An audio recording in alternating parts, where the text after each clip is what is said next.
చాలామంది స్టూడెంట్స్కి ఉండేటువంటి ఒక చిన్న కన్ఫ్యూజన్ ఏంటంటే, అసలు ఒక షెడ్యూల్ లాగా ప్రిపేర్ చేసుకొని ఎందుకు చదవాలి? మా మనసు చెప్పిన మాట మేము విని చదువుకుంటూ వెళ్ళొచ్చు కదా. ఎప్పుడు చదవాలనిపిస్తే అప్పుడు చదువుతాం, ఎప్పుడు ఏది చదవాలనిపిస్తే అది చదువుతాం. మా మనసు ఏం చెప్తే అది వింటాం. సో దాని ప్రకారం మేము ముందుకు వెళ్ళిపోవచ్చు కదా. ఒక షెడ్యూల్ అంటూ ప్రిపేర్ చేసుకోవాల్సినటువంటి అవసరం ఏంటి? మరి ఇదే పని ఒక గవర్నమెంట్ కూడా చేయొచ్చు కదా. కొన్ని లక్షల కోట్ల రూపాయలు గవర్నమెంట్కి రెవెన్యూ రూపంలో వస్తున్నాయి. మరి ఎప్పుడు ఏ అవసరం అయితే అప్పుడు చూద్దాంలే, అవసరాన్ని బట్టే ఖర్చు పెడదాం. మనమేం డబ్బులు వేస్ట్ చేయం కదా. ఎప్పుడు ఏం అవసరం వస్తుందో తెలియదు. ఏ తుఫాన్లు వస్తాయో, ఏ విపత్తులు వస్తాయో, ఏ పాండమిక్లు వస్తాయో, ఎక్కడ ఏ డబ్బులు అవసరం అవుతాయో, తొందర ఏంటి అవని అప్పుడు చూద్దాం. వచ్చే డబ్బులు రానియండి, వచ్చిన డబ్బుల్ని అవసరాన్ని బట్టి ఖర్చు పెట్టుకుంటూ వెళ్దాం. మరి దానికి బడ్జెట్ ఎందుకండి? బడ్జెట్ కనుక లేకపోతే ఏమవుతుందంటే మనం ఏ డైరెక్షన్లో వెళ్తున్నామో తెలియదు. ఎప్పుడైతే బడ్జెట్ అంటూ మీరు ప్రిపేర్ చేసుకోలేదో ప్రతి అవసరం కూడా ఇంపార్టెంట్ అనే అనిపిస్తుంది కదా. సో ఇప్పుడు మీ ఫాదర్కి నెలకు ఒక 30,000 ఇన్కమ్ వస్తుందని అనుకుందాం, ఎగ్జాంపుల్ సేక్. ఒక బడ్జెట్ అంటూ ప్రిపేర్ చేసుకోకపోతే ఏమనిపిస్తుంది? సూపర్ మార్కెట్కి వెళ్ళారు, ఏది చూసినా కూడా ఏమనిపిస్తుంది? అవసరమనే అనిపిస్తుంది. అవసరం కాని వస్తువు సూపర్ మార్కెట్లో ఎందుకు పెడతాడండి? ఖచ్చితంగా నీకు అవసరమే, కాకపోతే అంతకంటే ఇంపార్టెంట్ అవసరం ఉన్నప్పుడు దీన్ని ఏం చేయాలి? మనం సాక్రిఫైస్ చేయాలి, అంతే తప్ప అవసరమైన ప్రతిదీ కొంటానంటే ప్రపంచంలో ఎవరి ఇన్కమ్ కూడా సరిపోదు. సో ఖచ్చితంగా మనం ప్రయారిటీస్ని బేస్ చేసుకొని వెళ్ళాలి. ఆ ప్రయారిటీస్ ఎప్పుడు తెలుస్తాయి? ఒక బడ్జెట్ అంటూ ప్రిపేర్ చేసుకుంటే.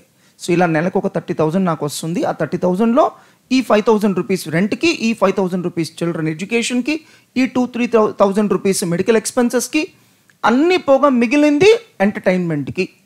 ఇలా మనం బడ్జెట్ అలొకేట్ చేసుకోవాలి కదా.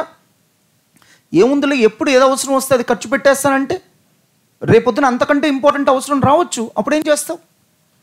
కాబట్టి ఒక గవర్నమెంటే బడ్జెట్ ప్రిపేర్ చేసుకుని ఖర్చు పెడుతుంది తప్ప ఎప్పుడు ఏది అవసరం వస్తే అప్పుడు చూద్దాంలే అని ఎవరూ ఖర్చు పెట్టట్లేదు. మీ ఫాదర్ కూడా మంత్లీ ఒక బడ్జెట్ ప్రిపేర్ చేసుకునే ఖర్చు పెడుతున్నాడు తప్ప ఏమోలే ఎప్పుడు ఏదో వస్తే అది చూద్దాం అనట్లేదు. 3వ ఎగ్జాంపుల్ అండి. లెట్ us ఇమాజిన్ గుంటూరు నుంచి విజయవాడ మనం జాగ్రత్తగా కనుక డ్రైవ్ చేస్తే ఒక 45 minutes to 1 hourలో చేరుకోవచ్చు అండి. It's 30 kilometers distance. సో నేనేంటంటే ఈ 30 kilometers ఇంత టైంలో నేను ట్రావెల్ చేయాలి అనే ఒక టైం కనుక పెట్టుకోకపోతే 45 minutesలో అవుతుందా? ఖచ్చితంగా అంతకంటే ఎక్కువ టైం పడుతుంది. 1 hour పట్టచ్చు, 2 hours పట్టచ్చు, ఎంత టైం అయినా పట్టచ్చు. ఇప్పుడు ఒక ఆర్టీసీ బస్సు ఉందండి. మీరు డ్రైవర్కి రెస్ట్రిక్షన్ పెడుతున్నారా లేదా? ఇన్ని మినిట్స్లో నీ జర్నీ కంప్లీట్ అవ్వాలి. ఆ రెస్ట్రిక్షన్ పెట్టకపోతే ఏమవుతుంది? తను అదే గుంటూరు విజయవాడ జర్నీ 2 hours చేసినా ఆశ్చర్యపోవక్కర్లేదు. సో అందుకని మనం ఏం చేస్తున్నాం, ఒక టైం లిమిట్ అంటూ పెడుతున్నాం కదా. అదిగో 45 minutes లేదా 1 hour. 1 hourలో ఖచ్చితంగా ఒక ట్రిప్ పూర్తవ్వాలి. సో ఈవెన్ ఒక ట్రైన్, సో 8 o'clockకి ట్రైన్ చేరాలి అనే ఒక రెస్ట్రిక్షన్ కనుక లేదనుకోండి, ఎన్నింటికి వచ్చుద్దో ఎవరికి తెలియదు. ఒక టైం ఫ్రేమ్ అంటూ లేకపోతే ఆ పని ఎంతసేపు పట్టుద్దో ఎవ్వరికీ తెలియదు. మీరెవరన్నా ఇల్లు కట్టి చూడండి, మీరు గృహప్రవేశం ముహూర్తం పెట్టేంత వరకు వర్క్ అవ్వదు. ఎప్పుడైతే మీరు గృహప్రవేశానికి ఒక ముహూర్తం పెడతారో అప్పటికి మాత్రమే వర్క్ పూర్తవుతుంది. మీరు ఆ గృహప్రవేశం ముహూర్తం కనుక టార్గెట్ పెట్టుకుంటే 2 ఏళ్ళు పట్టుద్దో తెలియదు, 3 ఏళ్ళు పట్టుద్దో తెలియదు. అంటే ప్రతి పనికి ఒక టార్గెటెడ్ టైం అంటూ ఉండాలి. లేకపోతే మనం ఎంతసేపు చదువుతున్నామో మనకి ఎటువంటి ఐడియా ఉండదు. అలానే ఒక సినిమా తీయడానికి ఒక బడ్జెట్ అంటూ అనుకుంటున్నారా లేదా? ఎంతైనా తీయచ్చండి, బట్ ఎక్కడో చోట ఒక ఫుల్ స్టాప్ పెట్టాలిగా. 1000 కోట్లో, 2000 కోట్లో, 3000 కోట్లో ఏదో ఒక ఫుల్ స్టాప్ పెట్టాలిగా. సో ముందే ఒక బడ్జెట్ అనుకొని దాని ప్రకారం మూవీ తీస్తారు. మీకు తెలుసో తెలీదో, ఒక డైరెక్టర్ కనుక ఆ బడ్జెట్ కనుక దాటితే డైరెక్టర్ కెరీర్ స్పాయిల్ అయిపోయిందండి. సో డైరెక్టర్ ముందుగానే కమిట్మెంట్ ఇస్తాడు, ఈ సినిమా నేను ఇంత బడ్జెట్లో తీస్తాను. సో అలా గుంటూరు నుంచి విజయవాడ మనకు ఒక 30 kilometers జర్నీ ఉండండి. మనం 30 minutesలో కంప్లీట్ చేయాలి. ఉన్న టైం అయితే 30 minutes. ఓకే, మీరేమంటున్నారంటే సార్ జర్నీ స్టార్ట్ చేద్దాం సార్, ఎన్నింటికైతే అన్నింటికి ఎండ్ అవుతుంది. సో నేనేమంటున్నానంటే మరి నువ్వు వెళ్తున్నటువంటి స్పీడ్ ఇదే స్పీడ్లో వెళ్తే 30 మినిట్స్లో నీ జర్నీ పూర్తవుతుందా లేదా అనేది కనీసం 5 మినిట్స్కోసారన్నా చెక్ చేసుకోవాలిగా. మరి 30 కిలోమీటర్స్ జర్నీ నువ్వు 30 మినిట్స్లో ఫినిష్ చేయాలంటే ప్రతి మినిట్కి ఎంతసేపు మీరు ట్రావెల్ చేయాల్సి ఉంటుంది, అంటే ఎంత డిస్టెన్స్ ట్రావెల్ చేయాల్సి ఉంటుంది? 1 కిలోమీటర్ అంటే 5 మినిట్స్ అయిపోతే కనుక 5 కిలోమీటర్స్. సో 5 మినిట్స్లో నువ్వు 5 కిలోమీటర్స్ కంప్లీట్ చేయకపోతే అర్థం ఏంటి? నువ్వు ఎక్కడో స్లోగా వెళ్తున్నావు. నెక్స్ట్ 5 మినిట్స్ ఏం చేయాలి మనం? ఇంకొంచెం స్పీడ్ ఇంక్రీజ్ చేయాలి, అంతే కదండి. సో ఈ విషయం ఎప్పుడు తెలుస్తుంది? ప్రతి 5 మినిట్స్కోసారి రివ్యూ చేసుకుంటే కదా తెలిసేది, అంతే కదా. మరి 5 మినిట్స్కోసారి రివ్యూ చేసుకోవడానికి నువ్వు అప్పటికి ఎంత డిస్టెన్స్ ట్రావెల్ అయ్యావో ఎలా తెలుస్తుంది? మైల్ స్టోన్స్ ఉంటాయి, అంతే కదా. విజయవాడ ఇంకా 25 కిలోమీటర్స్ ఉంది, ఇంకా 20 కిలోమీటర్స్ ఉంది అని మైల్ స్టోన్స్ ఉంటాయిగా. అప్పుడు నువ్వు క్యాల్కులేట్ చేసుకోవచ్చు, ఇంకా నాకు 20 మినిట్స్ టైం ఉంది, ఇంకా నేను ఒక 18 కిలోమీటర్స్ జర్నీ చేయాలి, నేను రైట్ ట్రాక్లోనే ఉన్నాను. సో ఇంకా 18 మినిట్స్ టైం ఉంది, కానీ నేను జర్నీ చేయాల్సింది 20 కిలోమీటర్స్ ఉంది, అంటే నేను ఇంకొంచెం స్పీడప్ చేయాలి అని నువ్వు టైమ్లీ డెసిషన్స్ తీసుకోవాలి కదా. ఇవన్నీ ఎప్పుడు జరుగుతాయి? మనకు అసలంటూ ఒక ప్లాన్ ఉండాలిగా. 30 మినిట్స్లో నేను ట్రావెల్ చేయాలి అనే ప్లాన్ అంటూ ఉండాలిగా, మైల్ స్టోన్స్ ఉండాలిగా, రెగ్యులర్గా నువ్వు అసెస్ చేసుకోవాలిగా. 5 మినిట్స్ అయిపోయింది, నేను 5 కిలోమీటర్స్ జర్నీ చేశానా లేదా? అలా లేనప్పుడు ఆ జర్నీ ఎప్పటికి పూర్తవుతుందో, ఎన్ని గంటలకు పూర్తవుతుందో ఎవరికీ తెలియదు. Do you agree with this or not? అంటే ఒక టైం ఫ్రేమ్ అంటూ లేకపోతే అది కరెక్ట్గా జరుగుతుందో లేదో మనకి తెలియదు. Any time is a good time. So ఆ జర్నీ 3 అవర్స్లో అయినా అది మంచి టైమే, 4 అవర్స్లో అయినా మంచి టైమే. బట్ ఎప్పుడైతే మనం ఒక 30 మినిట్స్ అని టార్గెట్ పెట్టుకున్నామో దాన్ని బట్టి ఆ జర్నీ కరెక్ట్గా అవుతుందో లేదో మనం ఈజీగా ఎవాల్యుయేట్ చేయొచ్చు. అలానే మీరు మీ ఫ్యామిలీ మెంబర్స్ అందరితో కలిసి బెంగళూరు ట్రిప్కి వెళ్దాం అనుకున్నారు, ఓకే. అన్నిటికంటే ఫస్ట్ డిసైడ్ చేసుకునే ఫ్యాక్టర్ ఏంటి? ఎన్ని రోజులు స్టే చేయాలి. I'm correct or not? నిజం చెప్పండి, బెంగళూరు మొత్తం పర్ఫెక్ట్గా మనం వెళ్ళి అన్ని ఇంపార్టెంట్ లొకేషన్స్ వాచ్ చేయాలంటే ఎన్ని రోజులు పట్టచ్చు? 2 to 3 days. బట్ నేను 2 to 3 weeks అంటాను. Because Bengaluru is such a big place. అది ఎంత పెద్ద సిటీ అంటే 2 to 3 daysలో నువ్వు మహా అయితే జస్ట్ కొన్ని బేసిక్ ఏరియాస్ మాత్రమే చూడగలవు తప్ప అన్ని ఏరియాస్ చూడడం సాధ్యపడదు. అంటే బెంగళూరు మొత్తం చూసాము అని మీరు అనుకుంటారు, బట్ బెంగళూరు మొత్తం చూడడం సాధ్యపడుతుందా? నో. బెంగళూరులో ఉండేవాడికి కూడా సాధ్యపడదు. మరి ఏ బేసిస్ మీద డిసైడ్ చేస్తున్నారు? ఏ ప్లేసెస్ చూడాలి, ఏ ప్లేసెస్ చూడకుండా అవాయిడ్ చేయాలి, దేని ప్రకారం డిసైడ్ చేస్తున్నారు? ఏ గూగుల్కి వెళ్ళి కొట్టినా important places to visit in Bengaluru అని కొడితే చాంతాడంత లిస్ట్ వస్తుంది. మరి మీరు దేని బేసిస్గా తీసుకుని ఎవాల్యుయేట్ చేస్తున్నారు? ఇది వద్దులే, ఇది నెక్స్ట్ టైం చూద్దాం, ఇది ఇప్పుడు చూద్దాం అని ఏ బేసిస్ మీద మీరు ఎవాల్యుయేట్ చేస్తున్నారు? No. Number of days of stay importance కాదు అక్కడ, number of days of stay. మనం 3 days ఉండాలనుకున్నప్పుడు ఏం చేస్తాం? చాలా ఇంపార్టెంట్ ఏరియాస్ మాత్రమే చూస్తాం. 5 days అన్నప్పుడు కొన్ని అన్ఇంపార్టెంట్ కూడా యాడ్ అవుతాయి. 10 days అన్నప్పుడు ఇంకొంత అన్ఇంపార్టెంట్ కూడా యాడ్ అవుతాయి. అవునా కాదమ్మా? అంటే ఈ ప్లేస్ చూడాలా లేదా అనేది దేన్ని బట్టి డిసైడ్ అవుతుందంటే ఎన్ని డేస్ మీరు స్టే చేయాలి అనుకుంటున్నారు. 3 days అనుకున్నప్పుడు చాలా ఇంపార్టెంట్వి చూస్తాం, 10 days అనుకున్నప్పుడు అన్ఇంపార్టెంట్వి కూడా చూస్తాం. అంటే టైం అవైలబిలిటీని బట్టి ఏం చూడాలో డిసైడ్ చేస్తాం.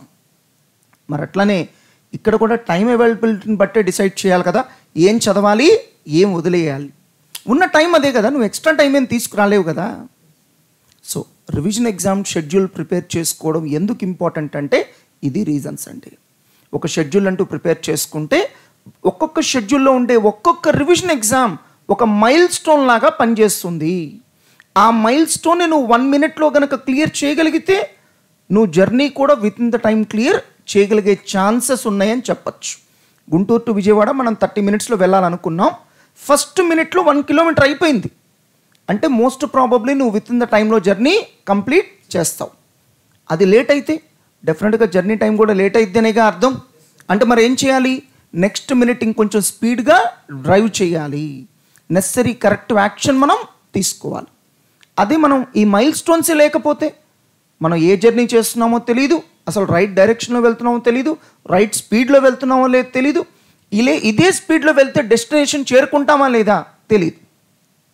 అలానే మీ ప్రిపరేషన్ కూడా పుస్తకం ఓపెన్ చేసి నాకు నచ్చింది చదువుకుంటాను, నచ్చినంతసేపు చదువుకుంటాను కుదరదు.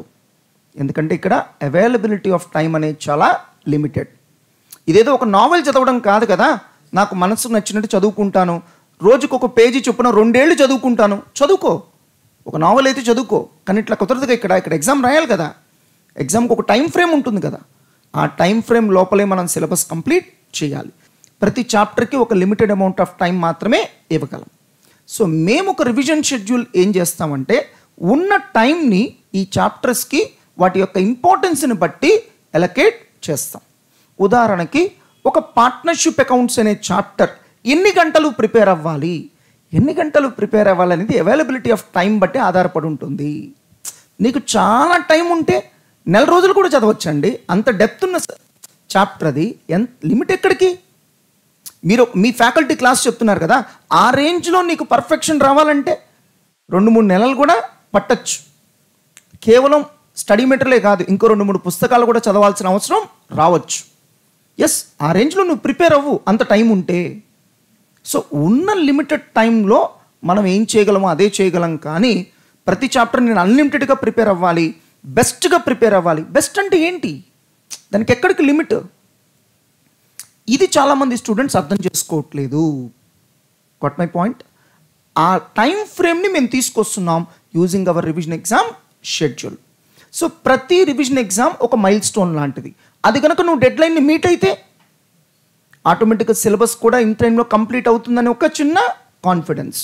ఏ ఒక్క రివిజన్ ఎగ్జామ్ నువ్వు డెడ్లైన్ని మీట్ అవ్వకపోతే మరి అది పైలప్ అయిపోతూ ఉంటుంది కదా, ఇంకా సిలబస్ నువ్వు సబ్సిక్వెంట్గా చదవడం కుదరదు కదా.